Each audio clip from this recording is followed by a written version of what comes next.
Hi, herzlich willkommen auf tubalernen.de. Ich bin Raimund, dein Online-Tuba-Lehrer, und heute bin ich hier bei Daniel Ritter. Daniel Ritter ist Solotubist beim Musikchor der Bundeswehr und darüber werden wir heute sprechen. Wir machen auch noch zwei weitere Videos, zwei weitere Interviews, wo wir ein bisschen über andere Sachen sprechen, zum Beispiel über seine gigantische Tuba-Sammlung hier. Aber jetzt geht es erstmal um dich, Daniel. Hallo Daniel, schön, dass wir heute hier sein dürfen. Raimund, es ist mir eine große Freude, euch hier bei uns zu Hause begrüßen zu dürfen und schön, dass wir uns endlich auch mal persönlich kennenlernen. Ja, also ich habe mich ja riesig über die Einladung gefreut, dass du gesagt hast, dass wir mal was zusammen machen können. Und ja, die erste Frage, die ich eigentlich an dich habe, ist so persönlicher Natur. Du bist ja jetzt Solotubist beim Musikchor der Bundeswehr und ich wollte dich mal fragen, wie ist es eigentlich dazu gekommen, dass du zur Bundeswehr gekommen bist und eben ins Musikchor der Bundeswehr? Ja, das ist eigentlich eine ganz witziger Werdegang. Ich habe ursprünglich erst Schreinerlehre, eine Schreinerlehre gemacht im elterlichen Betrieb. Mein Vater war Schreiner, mein Opa und mein Uropa ebenfalls, und dann liegt es natürlich nahe, dass der Bursche aus dem eigenen Hause natürlich auch Schreiner lernt. Und diese Schreinerlehre habe ich dann auch erfolgreich abgeschlossen. Und 2001 gab es ja noch die allgemeine Wehrpflicht in Deutschland und somit bin ich dann auch eingezogen worden. Aber mein Wunsch war es immer, zur Militärmusik auch zu kommen. Bei uns in der Region gibt es ganz viele Kollegen, die hier Musikvereine leiten, und die haben mich dann natürlich auch inspiriert. Mensch, komm doch mal vorbei oder schau dir das doch mal an. Und so hatte ich die Möglichkeit, natürlich als Wehrpflichtiger gleich mal einzusteigen und die Militärmusik von innen direkt mal anzuschauen einfach. Genau. Und wie ist das dann, wenn man jetzt zum Beispiel dann sagt, ich will ins Musikchor einsteigen, will da fest mitspielen, dann gehört da ja wahrscheinlich auch ein Musikstudium dazu? Genau, also für die allgemeine Wehrpflicht war es damals so, dass man hat sich beworben, direkt bei dem Orchester, dass man im nächsten Jahr zum Beispiel eingezogen wird und man möchte ein Vorspiel haben, um zu schauen, ob man gut genug ist und ob man geeignet ist, halt als Wehrpflichtiger dann auch mit dem Musikchor zu spielen. Ja, und diese Aufnahmeprüfung war damals für mich noch auf der Bassposaune. Ich war immer schon eher ein tiefer Spieler als ein hoher Spieler und bin hingefahren. Damals war mein jetziger Chef, war der zweite Chef, stellvertretender Kapellmeister. Er hat mich dann geprüft und es hat geklappt tatsächlich und bin dann als Bassposaunist eingestiegen, und auch noch zwei weitere Kollegen hier auch bei uns aus der Region. Noch ein weiterer Posaunist und auch noch ein Tenorenspieler, und da sind wir dann zu dritt hier bei uns aus der Kante gleich nach Siegburg eingestellt worden und sind dann immer zusammen auch gefahren. War eine witzige Zeit auf jeden Fall. Ja, und das war dann praktisch die Zeit der Wehrpflicht, die ging ja wahrscheinlich damals 18 Monate, schätze ich mal. Ja, genau, die war ungefähr 1,5 Jahre, also genau. Wir mussten dann eine Grundausbildung machen. Wir waren damals beim Wachbataillon, das auch noch in Siegburg war, für die ganzen Staatsempfänge, weil auf der Harthöhe immer noch ein bisschen Rest vom Verteidigungsministerium, also BMVG, noch war. Und dann sind wir oft natürlich auf die Harthöhe nach Bonn gefahren und haben protokollarischen Ehrendienst dann auch gespielt. Ja, und so kam das dann. Und dann musstest du dich wahrscheinlich verpflichten? Ja, müssen nicht. Also nach 18 Monaten wären wir dann fertig gewesen. Nach dieser Grundausbildung wären es dann noch 15 Monate gewesen, die wir im Orchester hätten sein können. Und danach gibt es natürlich die Möglichkeit, sich ein bisschen weiter zu verpflichten, um vielleicht einfach noch mehr und bessere Einblicke auch in die Militärmusik zu bekommen, als vielleicht nur ganz kurz ein Jahr da und schon wieder weg. Ja. Und diese Entscheidung, sich dann zu verpflichten, eben länger dabei zu bleiben, die geht dann damit einher, dass du praktisch auch ein Musikstudium dann da hast? Genau, richtig. Wenn man sich dazu entscheidet, in diese Laufbahn des Musikfeldwebels zu wechseln, das heißt, man kommt dann aus dem Mannschaftsdienstgrad für diese Wehrpflichtzeit dann in die Feldwebellaufbahn, dann muss man natürlich wiederum eine Aufnahmeprüfung machen. Das war damals beim Ausbildungsmusikchor. Und wenn man diese Aufnahmeprüfung geschafft hat, dann kommt man ins sogenannte Vorbereitungsjahr gleich zum Ausbildungsmusikchor. Da wird man dann ein gutes Jahr lang vorbereitet auf die Aufnahmeprüfung an der Robert-Schumann-Hochschule, ist ja die zivile Musikhochschule in Düsseldorf. Und dann gibt es wieder natürlich das Vorspiel und auch die Aufnahmeprüfung für die Musikhochschule mit allen Sachen dazu, mit Theorieunterrichten, mit Hauptfach natürlich und alles, was dazugehört zu einem normalen zivilen Musikstudium. Ja. Wie ist das im Musikstudium? Ist das dann ein Vollzeitstudium, wo du dich wirklich auf das Studium konzentrieren kannst, oder musst du dann auch parallel noch im Musikchor Dienste machen? Also es ist ein wirklich ziviles Musikhochschulstudium. Wir sind allerdings für die Zeit aus dem Orchester, also ich war dann vom Musikchor der Bundeswehr zum Ausbildungsmusikchor versetzt, und da bekommen wir dann auch Orchestererfahrung. Ja. Also aus allen Lehrgangsteilnehmern, die dann auch das Vorspiel bzw. auch die Aufnahmeprüfung für Ausbildungsmusiker und auch für die Musikhochschule bestanden haben, die bilden dann ein Orchester.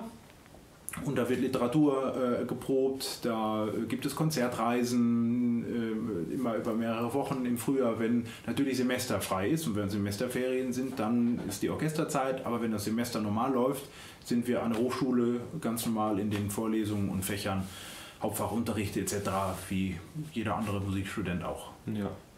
Und jetzt bist du hier im Musikchor der Bundeswehr. Seit wann? Ich bin im Musikchor der Bundeswehr schon seit 2007.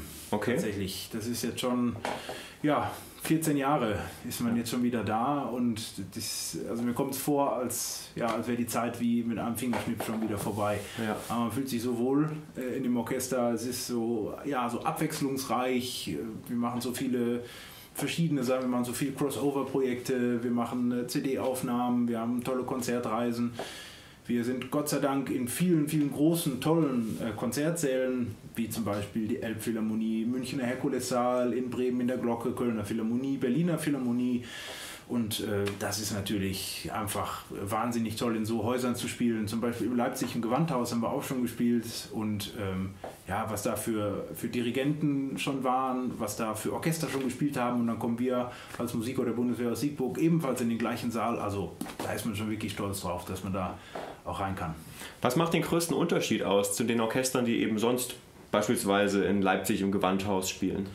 Ja, wir sind natürlich als Musikchor der Bundeswehr, haben wir eine etwas andere Stellung als die Musikchors, die wir sonst in Deutschland haben, also die Regionalmusikchors in der Fläche in Deutschland verteilt.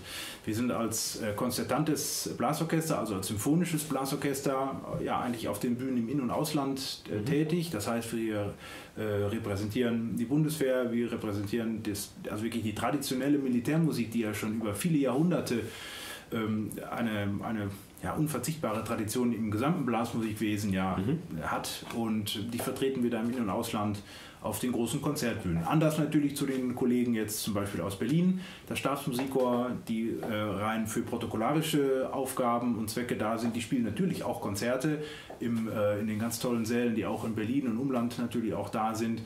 Und wir sind aber mehr da als konzertantes symphonisches Blasorchester. Okay. Im symphonischen Blasorchester im Vergleich jetzt zum Sinfonieorchester, was unterscheidet da die Rolle des Tubisten? Das ist ganz einfach. Wir haben viel mehr zu spielen als jeder Kollege, der im Sinfonieorchester sitzt. Wenn ich da an eine Brahms-Symphonie denke, wo wir vielleicht abgezählt 40 Takte. 40 Takte spielen können, und wir dann im normalen Konzertbetrieb im Musikchor der Bundeswehr ein 2,5 Stunden Konzertprogramm abliefern, wo wir wirklich vom traditionellen Marsch über Originalliteratur für symphonisches Blasorchester eigentlich handgeschriebene Originalwerke für uns auch und exklusive Arrangements für unser Orchester spielen, ist natürlich in der Masse viel, viel mehr zu spielen. Jeder einzelne Musiker ist doch mehr gefordert als jetzt jemand im Symphonieorchester natürlich. Man ist anders, man spielt mehr und man muss einfach, die Konditionen muss man anders verteilen. Also ausdauernder muss man auf jeden Fall sein. Auf jeden Fall.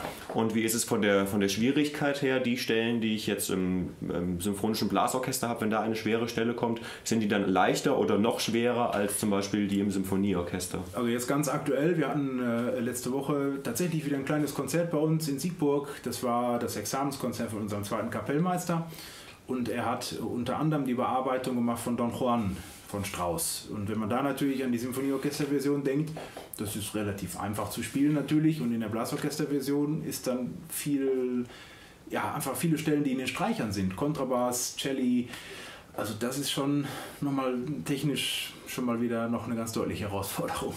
Okay. Ja. Und dein Alltag so im Musikchor, wie sieht der aus?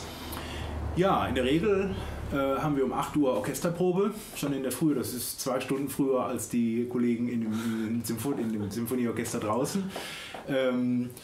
dann geht's los. Wir proben natürlich für unsere Konzerte, wir proben natürlich für unsere CD-Aufnahmen. Wir haben viele kleine Besetzungen, die wir proben. Wir machen viel Blechbläserquintett, wo ich Besetzungsleiter bin. Da versuche ich immer, die Literatur natürlich ganz interessant zu halten, immer neue Sachen auch zu bekommen, die wir spielen können. Und so teilen wir uns halt einfach die Proben dann immer auf. Das heißt, wenn auch eine normale Orchesterprobe ist, die geht von 8 bis 11.30 Uhr ungefähr, mit einer kleinen Pause, und dann haben viele von uns aus dem Orchester noch eine sogenannte Nebenfunktion, die dann noch für militärische Sachen noch zuständig sind, Computer, Bekleidung, Rechnungswesen etc. Das ist dann natürlich in einem kleinen Teil dann auch noch Alltag einfach von einem Militärmusiker, und das wird dann am Nachmittag gemacht. Dann auch noch ein bisschen Büroarbeit. Das nimmt nicht den Hauptteil des Tages natürlich ein, aber es ist immer ein bisschen was zu tun, und genau. Und Konzerte und Konzertreisen, wie bestimmt das dein Leben? In der Regel bin ich wirklich immer froh, wenn wir tolle Konzertreisen haben. Jetzt war natürlich das vergangene 1,5 Jahre sehr schwierig. Leider ist es viel ausgefallen. Wir hatten viele tolle Projekte gehabt. Ich persönlich bin immer froh, wenn wir so 2 Tagestourneen einfach haben, 2 Konzerte an 2 Tagen. Wir fahren mit dem Bus oder mit der Bahn, je nachdem. Fahren wir zu den Konzerten, können in die Hallen rein, wir machen Einspielproben, dann machen wir tolle Konzerte, die auch wirklich durchgehend immer ausverkauft sind mit vielen, vielen Leuten. Und man sieht was von der Stadt, wenn wir zum Beispiel in Hamburg sind. Wir haben jetzt schon in der Elbphilharmonie auch gespielt. So, dann haben wir am Nachmittag irgendwann Probe, und wir können am Vormittag uns noch ein bisschen was von der Stadt einfach anschauen auch.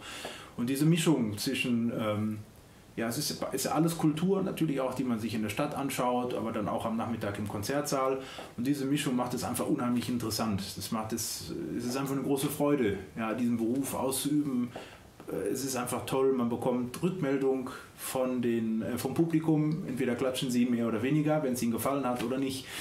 Ich vergleiche das immer ganz gerne, das ist natürlich nicht abwertend gemeint, mit einem Postboten. Wenn der Briefe austeilt und Pakete verteilt und seine Arbeit toll macht, bekommt er nicht immer ein Dankeschön oder auch mal einen Applaus oder irgendwas. Die meisten Leute sehen das nicht. So, wenn wir aber abends eine direkte Rückmeldung kriegen, Mensch, das Stück war toll, das hat toll gespielt, wir haben toll gespielt, das Publikum war begeistert, es gibt sofort Applaus, und man sieht begeisterte Gesichter von den Leuten, und das motiviert einfach dann gleich schon wieder fürs nächste Konzert und für einen an sich selber wieder zu arbeiten, um neue Sachen zu lernen, um einfach auch wieder oder auch an Grundlagen zu arbeiten, um einfach immer präsent zu sein und immer an jedem Abend einfach das Beste zu geben, was man kann. Ja. Schön. Dann vielen, vielen Dank für diese Einblicke in deinen Alltag beim Musikchor der Bundeswehr.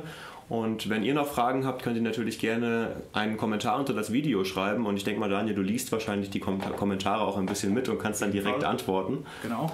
Und dann hoffe ich, euch hat das Video gefallen, das Interview. Wie gesagt, 2 weitere Videos kommen noch. Ich wünsche euch natürlich wie immer viel Spaß und viel Erfolg beim Tuba üben. Und tschüss.